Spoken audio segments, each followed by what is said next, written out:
Hello guys, welcome my YouTube channel. तो previous video में हमने चैप्टर 1 को कंप्लीट कर लिया था। आज की इस वीडियो में हम चैप्टर 2 को स्टार्ट करेंगे। चैप्टर 2 का नाम है पॉलिनोमियल्स। आज की इस वीडियो में हम चैप्टर 2 के इंट्रोडक्शन को कवर करेंगे।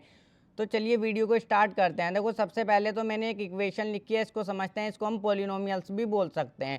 अब यहाँ पर ये जो एक्स स्क्वायर से पहले डिजिट है यानी कि 5 है, इसको हम बोलेंगे कोफिशिएंट ऑफ एक्स स्क्वायर। और एक्स से पहले जो डिजिट है यानी कि 2 है, इसको हम बोलेंगे coefficient of x. Coefficient of x हमारा क्या होगा?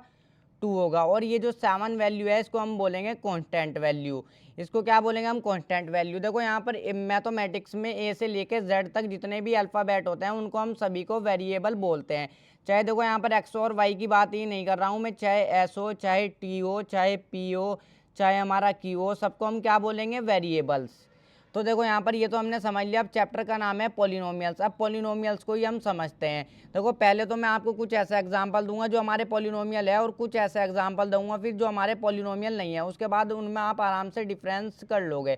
तो देखो, ये जो है हमारा एक पॉलिनोमियल है 5x+3, ये भी हमारा एक पॉलिनोमियल है, ये भी हमारा एक पॉलिनोमियल है, 7 भी हमारा एक पॉलिनोमियल है, -5 भी हमारा एक पॉलिनोमियल है, -2 भी हमारा एक पॉलिनोमियल है, √2 भी हमारा एक पॉलिनोमियल है। और इनको हम बोलते हैं कांस्टेंट पॉलिनोमियल। इनको हम क्या बोलते हैं? Constant polynomial. अब देखो, -x³ प्लस में 9, ये भी हमारा एक पॉलिनोमियल है। यहाँ पर ये भी हमारा, देखो ये x⁻1 है, ये x⁻2 है। x⁻1 से x⁻2 को डिवाइड करेंगे तो सिंगल x हमारा आ जाएगा, यानी कि x⁻1 आ जाएगी, 1 को लिखने की ज़रूरत नहीं है। तो x भी हमारा एक पॉलिनोमियल है, ये भी हमारा एक पॉलिनोमियल है, और 0 भी हमारा एक पॉलिनोमियल है। इसको हम बोलते हैं जीरो पॉलिनोमियल। देखो यहाँ पर क्या कंडीशन है पॉलिनोमियल के लिए? पॉलिनोमियल की जो पावर होगी यानी कि एक्सपोनेंट होगी, पावर को हम एक्सपोनेंट भी बोल लेते हैं और पावर भी बोल लेते हैं। जो पावर होगी वो जो होगी एक होल नंबर होगा, WHOLE, होल नंबर। अब होल नंबर हम जो है देखो चैप्टर 1 में समझ के आए हैं। होल नंबर हमारे वो होते हैं जो 0 से स्टार्ट होंगे और हमारे 1 2 3 4 5 और जो है हमारे ये इन्फिनिटी तक जाएंगे।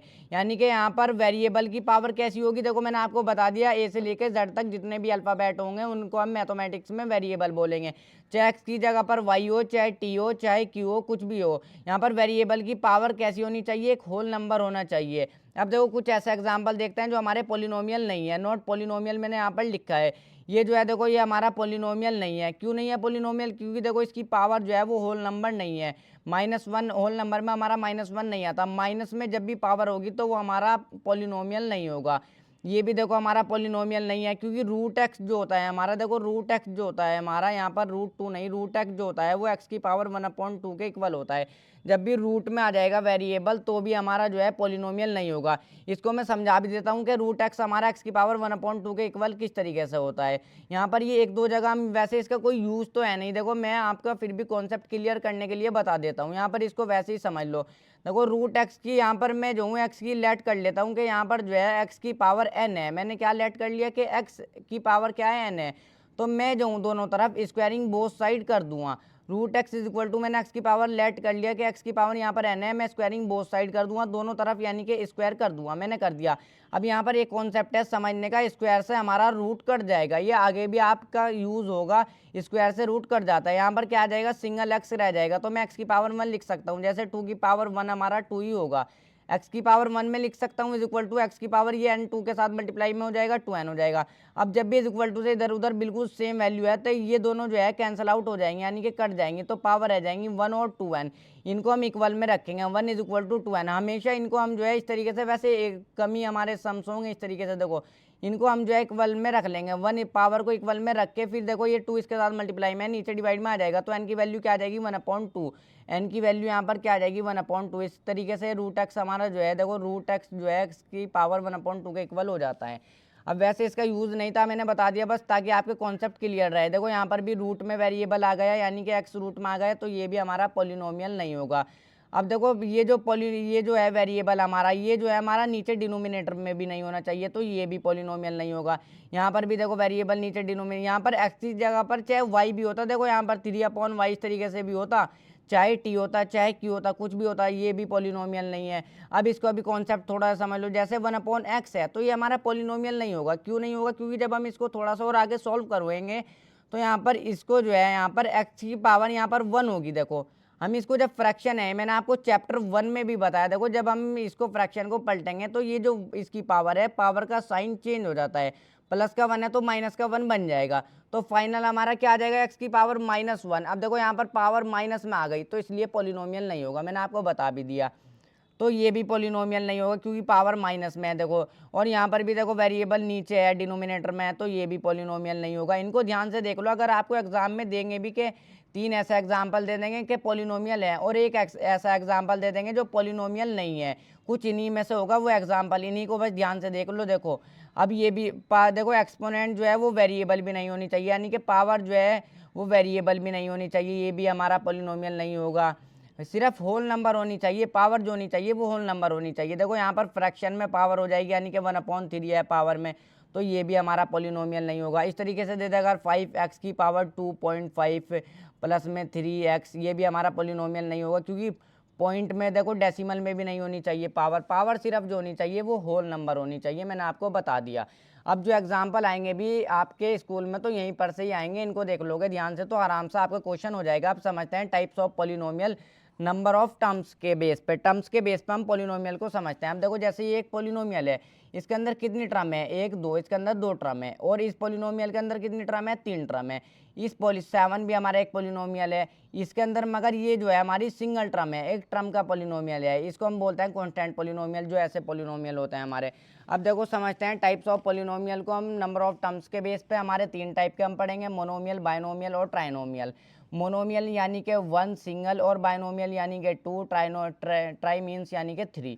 मोनोमियल में हमारा जो होगा सिंगल टर्म होगी, देखो मोनोमियल में कितनी होगी, सिंगल टर्म, सब जगह देखो सिंगल टर्म।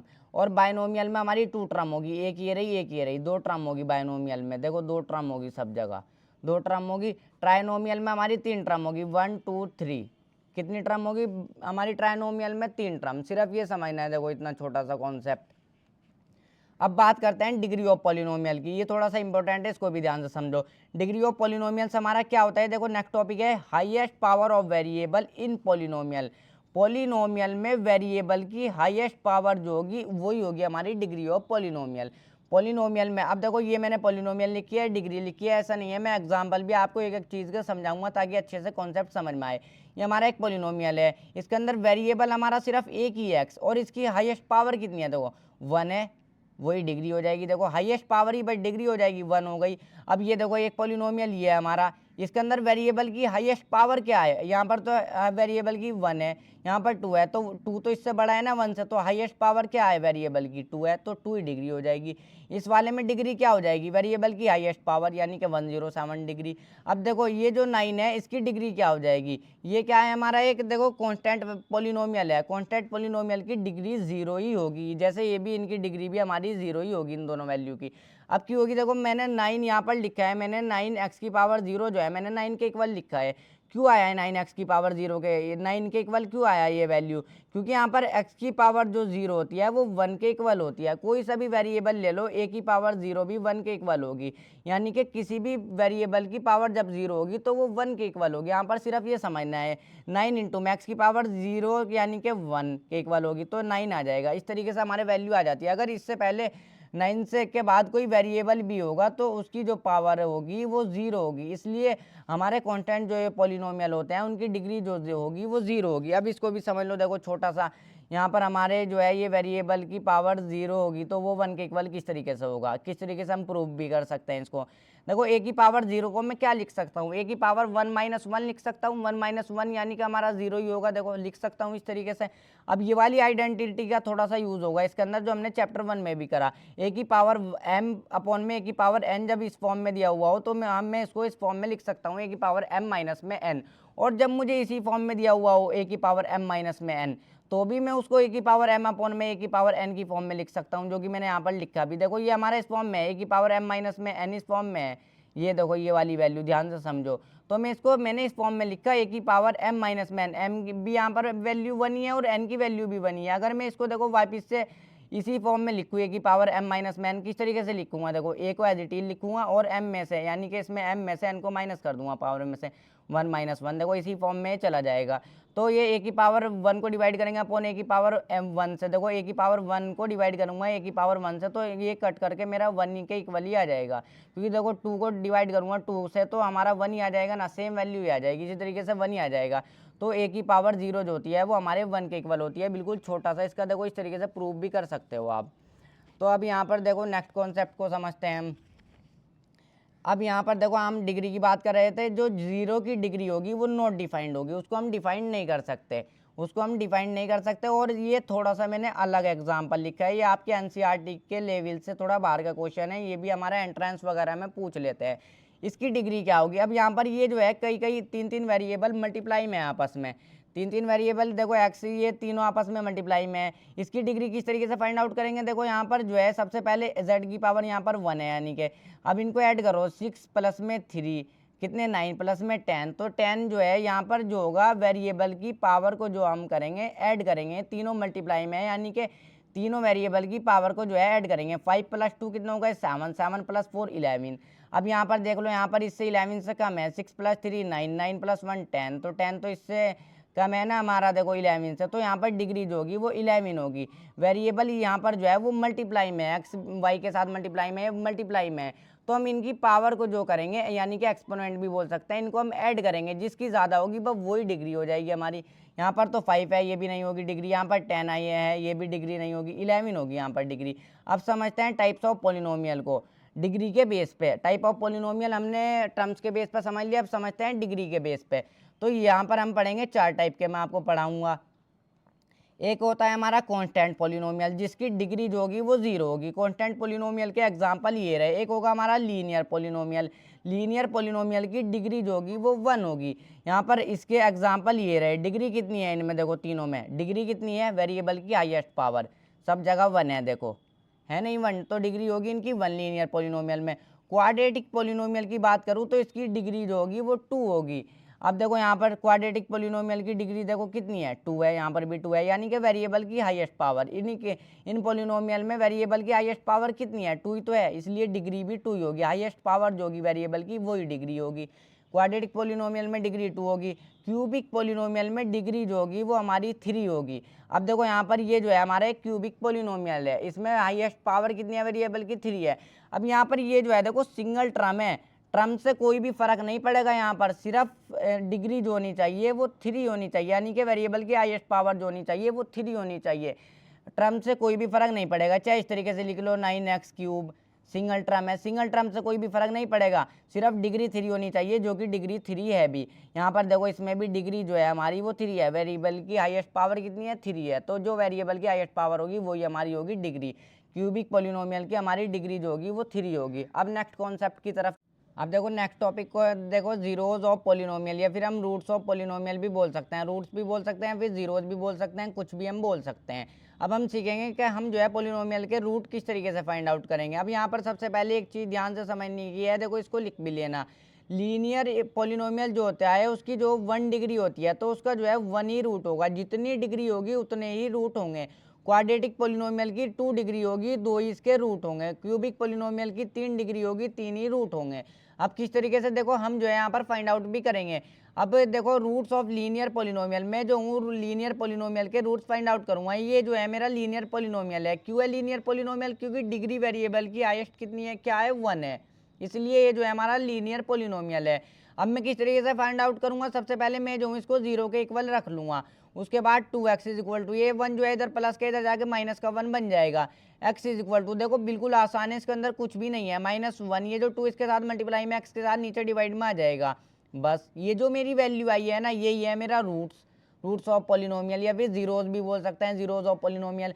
अब मैंने बताया था देखो डिग्री 1 होती है लीनियर पॉलिनोमियल की, डिग्री कितनी है? 1 है, तो एक ही हमारा क्या है? एक ही हमारा रूट आया। अब जब मैं इसको क्वाड्रेटिक पॉलिनोमियल के रूट फाइंड आउट करूंगा तो मेरे 2 रूट आएंगे, क्योंकि 2 डिग्री होती है तो 2 ही रूट आएंगे। वो किस तरीके से आएंगे देखो समझते हैं। इसको भी सबसे पहले 0 के इक्वल रखो। अब मैं जो हूँ, आपने क्लास 8 में पढ़ा होगा फैक्टराइजेशन मेथड से मैं इसके रूट्स को फाइंड आउट करूँगा। किस तरीके से करते हैं फैक्टराइजेशन? सबसे पहले लास्ट वाली डिजिट को देखो, उसकी मल्टीप्लाई यहाँ पर ये जो एक्स स्क्वायर से पहले डिजिट है, यानी एक्स स्क्वायर के कोफिशिएंट के साथ करो।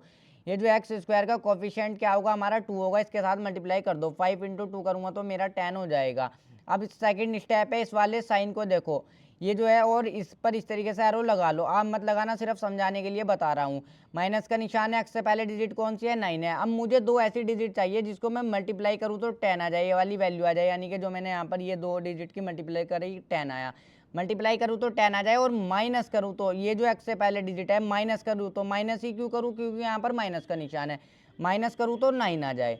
अब दो ऐसी डिजिट कहाँ से मिलेगी, इसी 10 के फैक्टर कर लो, 10 के फैक्टर करूँगा 2 5 ज़ा 10, 5 1 ज़ा 5 और 1 1 ज़ा 1, 1 टाइम्स मैंने क्यों चलाया अभी समझाता हूँ। देखो 2 5 ज़ा 10 हो जाएगा, जब मैं 10 की मल्टीप्लाई करूँगा 1 में आराम से मुझे मिल जाएंगे। देखो दो ऐसी डिजिट 10 आ जाएगा, 10 की मल्टीप्लाई 1 में करूँगा 10 आ जाएगा, और जब मैं 1 को जो है 10 में से माइनस करूँगा तो मेरा 9 भी आ जाएगा। देखो दो डिजिट होनी चाहिए और दोनों सेम आनी चाहिए। देखो मैंने दोनों को इन 10 और 1 को मल्टीप्लाई करा तो हमारा 10 ही आ गया, और जब मैंने 10 इन दोनों को माइनस करा तो मेरा 9 आ गया। दो ऐसी डिजिट चाहिए थी जिसको मल्टीप्लाई करूँ 10 आ जाए और माइनस करूँ तो 9 आ जाए। 10 और 1 वो दो वैल्यू मेरी हो जाएगी। तो सबसे पहले इसको किस तरीके से करते हैं, 2x² एज ए टी लिखो, प्लस का निशान भी एज ए टी लगाओ, इस 9 को मैं 10 - 1 ही लिखूंगा, 10 - 1 मेरा 9 ही है। इस x को मैं बाहर रखूंगा, -5 एज ए टी रखूंगा इज इक्वल टू 0। अब इसको खोल लूंगा, मैं ब्रैकेट को हटाऊंगा, 2x² प्लस में अब यहाँ पर 1 रख लेता हूँ समझाने की वजह से, वैसे आप पे आते होंगे तो आप आराम से कर लोगे। 1 की मल्टीप्लाई करो प्लस के 10 में, प्लस का 10 ही आ जाएगा, प्लस के 10 की मल्टीप्लाई करो x में तो प्लस का 10x ही आ जाएगा। अब 1 की मल्टीप्लाई करो -1 में तो क्या आ जाएगा, -1 आ जाएगा। -1 की मल्टीप्लाई जब हम करेंगे x में, जब हम -1 की मल्टीप्लाई करेंगे x में तो माइनस का 1x आ जाएगा। वेरिएबल से पहले 1 लिखना ज़रूरी नहीं होता, तो माइनस का x आ जाएगा हमारा, समझ गए होंगे। माइनस का 5 हमारा as it is equal to 0। अब इसको जो है दो एक पार्ट में डिवाइड कर लो, मैंने कर लिया। अब देखो ये जो 2 है ये हमारा 10 का फैक्टर है, यानी कि 10 जो है हमारा 2 से डिवाइड हो जाएगा इजीली, 2 5 ज़ा 10, तो इसलिए 2 भी हमारा कॉमन आएगा यहाँ पर। अब x इधर भी है और इधर भी है, x भी कॉमन आ जाएगा क्योंकि दोनों तरफ है x, इसलिए x भी कॉमन आएगा। अब इसको डिवाइड करो, 2x² को 2x से डिवाइड करेंगे, 2 से 2 जाएगा और एक x की पावर से एक x की पावर कट जाएगी, अंदर सिंगल x रह जाएगा, प्लस का निशान एज इट इज। अब 10x को भी 2x से डिवाइड करो, देखो 10x को जब मैं 2x से डिवाइड करूंगा तो मेरा क्या आ जाएगा, 2 5 ज़ा 10 हो जाएगा और x से x कट जाएगा, 5 आ जाएगा सिंपल, +5 एज इट इज। अब मैं यहाँ पर देखो x इधर है इधर नहीं है, 5 इधर है इधर नहीं है, यहाँ पर से क्या कॉमन आएगा, जहाँ पर से कुछ भी कॉमन नहीं हो वहाँ पर से 1 कॉमन आता है, और माइनस का 1 कॉमन आएगा। अभी बताता हूँ माइनस का 1 मैंने क्यों लिया, क्योंकि देखो -x को डिवाइड करो -1 से, -x को डिवाइड करो -1 से तो माइनस का माइनस कट जाएगा तो प्लस का x ये बन जाएगा, अंदर प्लस का x हमारा आएगा। अब -5 को भी डिवाइड करो -1 से, -5 को जब डिवाइड करूंगा -1 से तो माइनस से माइनस कट के साइन जो है प्लस का हो जाएगा, प्लस का 5 आएगा। अब माइनस का साइन क्यों कॉमन लिया, क्योंकि अंदर की वैल्यू हमारी सेम होनी चाहिए। देखो अगर सेम अंदर की वैल्यू है तो आंसर हमारा सही है, अदरवाइज हमारा आंसर गलत आएगा। क्योंकि माइनस का 1 इसीलिए कॉमन लिया क्योंकि ये जो है अंदर वाली वैल्यूज को प्लस की वैल्यू बना देगा, माइनस से माइनस साइन कट के प्लस की वैल्यू हो जाएगी। देखो इस तरीके से। अब x + 5 दो बार है, इसको हम एक बार करके लिखेंगे x + 5, और इसको जो है इक्वल में 0 भी रखो। अब यहाँ पर से एक बार इसको लिखेंगे 2x और इसको भी उतारेंगे -1 को, फिर ब्रैकेट क्लोज करेंगे इज इक्वल टू 0। अब इसको जो है x प्लस में 5 इज इक्वल टू 0, इसको जो है दो एक पार्ट में हम डिवाइड कर लेंगे, 2x - 1 इज इक्वल टू 0। दोनों के इक्वल में हम 0 रखेंगे, इसके इक्वल में भी इसके इक्वल में भी। यहाँ पर से वैल्यूज को निकालेंगे, x इज इक्वल टू ये प्लस का 5 है, इधर जाकर माइनस का 5, एक वैल्यू तो ये आ गई, x इज इक्वल टू ये देखो यहाँ पर ये 1 जो है माइनस का है, इधर जाके प्लस का 1 बन जाएगा, ये जो 2 इसके साथ x के साथ मल्टीप्लाई में नीचे डिवाइड में आ जाएगा, x की वैल्यू 1/2। तो देखो मैंने ये जो दो वैल्यू आई है इन्हीं को बोलेंगे हम रूट्स ऑफ पॉलिनोमियल या फिर जीरोज ऑफ पॉलिनोमियल। अब मैंने आपको बताया था देखो क्वाड्रेटिक पॉलिनोमियल के कितने रूट्स होंगे, 2 होंगे, और 2 ही हमें मिले। ये जो दोनों वैल्यू आई है इन्हीं को हम बोलेंगे रूट्स ऑफ पॉलिनोमियल। अब नेक्स्ट टॉपिक की तरफ बढ़ते हैं। देखो दो टॉपिक और बचे हैं, वैल्यूज ऑफ पॉलिनोमियल। पॉलिनोमियल की वैल्यूज हमें इस तरीके से क्वेश्चन में कोई भी पॉलिनोमियल दे देंगे और फिर हमें कह देंगे कि 2 के लिए इस पॉलिनोमियल की वैल्यू को फाइंड आउट करो, या फिर 3 के लिए इस पॉलिनोमियल की वैल्यू फाइंड आउट करो, या फिर -1 के लिए इस पॉलिनोमियल की वैल्यू को फाइंड आउट करो। अब मैं जो हूँ यहाँ पर 2 के लिए इस पॉलिनोमियल की वैल्यू फाइंड आउट करूँगा। बिल्कुल आसान है, सिर्फ x की जगह पर यहाँ पर 2 रख दो, इसके अंदर भी कुछ भी नहीं है। 5 इंटू में x की जगह पर 2 रख दो, माइनस में 4, x² है यानी कि 2 का स्क्वायर कर दो, प्लस में 3। तो देखो 5 2 सा कितना हो जाएगा, 5 2 सा 10 हो जाएगा, माइनस में 4 इंटू में मल्टीप्लाई बाद में करेंगे, पहले 2 का स्क्वायर करेंगे, 2 2 सा कितना 4, प्लस में 3। अब देखो 10 माइनस में 4 4 सा 16, प्लस में 3 एज इट इज। पहले प्लस वाली वैल्यू को ऐड कर लो, 10 + 3 कितना हो जाएगा 13। देखो मैंने यहाँ पर साइड में को लिखा भी है ताकि मेरा आंसर एकदम सही रहे। 4 4 सा कितना, देखो इनको ऐड कर लिया मैंने 10 और 3 को 13, और माइनस का 16 एज इट इज कर दो, माइनस का 16, तो माइनस की 3 वैल्यू आ जाएगी। इस तरीके से निकालेंगे पॉलिनोमियल की वैल्यू, बिल्कुल आसान है। देखो एक लास्ट हमारा कॉन्सेप्ट बचा है, इसको भी समझते हैं, फैक्टर थ्योरम। अब सबसे पहले डिवाइड तो आप बचपन से करते आ ही रहे हो, ये जो जिससे हम डिवाइड करते हैं उसको बोलते हैं डिवाइजर। जिसको हम डिवाइड करते हैं, 9 को डिवाइड कर रहा हूँ ना 2 को, तो 9 को बोलूँगा डिविडेंड, और इसको बोलूँगा कोशेंट, इसको बोलूँगा ये जो 1 बचा इसको बोलूँगा रिमाइंडर। अब देखो अगर मैं आपसे पूछूँ 2 हमारा 8 का फैक्टर होगा या नहीं, तो इसका आंसर होगा यस, क्योंकि 2 जो है वो 8 का फैक्टर होगा। अब मैं आपसे पूछूँ अगर 2 11 का फैक्टर होगा या नहीं, तो इसका आंसर होगा नो, 2 11 का फैक्टर नहीं होगा। क्यों नहीं होगा? क्योंकि देखो 8 का फैक्टर होगा 2, 2 जो है हमारा वो 8 का फैक्टर होगा, क्योंकि 2 को 8 को डिवाइड करो 2 से, 2 4 8, रिमाइंडर 0 मिल जाएगा। अगर रिमाइंडर 0 मिल जाए तो फैक्टर होगा, अदरवाइज फैक्टर नहीं होगा। अब जैसे मैं आपसे पूछूँ, देखो ये जो हमारा 4 है ये 16 का फैक्टर होगा या नहीं, ये 4 जो है 16 का फैक्टर होगा, क्योंकि इसको भी डिवाइड कर लो, देखो 16 को 4 से, 4 4 16, रिमाइंडर 0 मिल जाएगा तो फैक्टर होगा, अदरवाइज फैक्टर नहीं होगा। अब 11 को करके दिखा देता हूँ, 11 क्यों नहीं हो, 2 क्यों नहीं होगा 11 का फैक्टर, क्योंकि रिमाइंडर 0 नहीं मिलेगा। देखो 2 5 10, यहाँ पर क्या बच जाएगा, 1 बच जाएगा रिमाइंडर। जब भी रिमाइंडर 1 आ जाएगा या फिर 2 आ जाएगा, कुछ भी आ जाएगा, रिमाइंडर 0 है तो फैक्टर होगा, अदरवाइज फैक्टर नहीं होगा, सिर्फ इतना समझना है। अगर मैं आपसे पूछूँ GX हमारा PX का फैक्टर होगा या नहीं, अब आपको थोड़ा सा ये मुश्किल पड़ेगा। इसको भी हम किस तरीके से करेंगे, मैं जो हूँ यहाँ पर भी रिमाइंडर निकालूंगा, रिमाइंडर 0 आ गया तो फैक्टर होगा, अदरवाइज हमारा फैक्टर नहीं होगा। रिमाइंडर किस तरीके से निकालूंगा, पहले मैं जो हूँ GX ये जो है मेरा देखो लीनियर पॉलिनोमियल है, तो मैं जो हूँ इसका रूट्स को फाइंड आउट करूँगा, जिस तरीके से पहले पीछे करके दिखाया मैंने। ये मेरा क्या है, लीनियर पॉलिनोमियल है, क्योंकि वेरिएबल की हाईएस्ट पावर कितनी है, वेरिएबल की हाईएस्ट पावर हमारी 1 है, यानी कि डिग्री इसकी 1 है, इसलिए लीनियर पॉलिनोमियल है। इसका मैं रूट्स को निकालूंगा, किस तरीके से निकालूंगा, इसको 0 के इक्वल रखो, x इज इक्वल टू 3 इधर माइनस का है, इधर जाकर प्लस का बन जाएगा। ये मैंने इसका रूट्स को निकाल लिया, एक रूट आया क्योंकि लीनियर पॉलिनोमियल है। अब मैं जो हूँ इसको 3 को इसमें px में पुट कर दूंगा। अगर मेरा पुट करने पे मैं सॉल्व करूँगा, अगर मेरा 0 आ गया तो ये जो है gx इसका फैक्टर होगा px का, अदरवाइज फैक्टर नहीं होगा। तो यहाँ पर रखो px, पहले इसको ही उतार लेता हूँ फंक्शन को, एक्स क्यूब माइनस में 4x स्क्वायर प्लस में x और प्लस में 6, इसको पॉलिनोमियल को मैंने उतार लिया px को।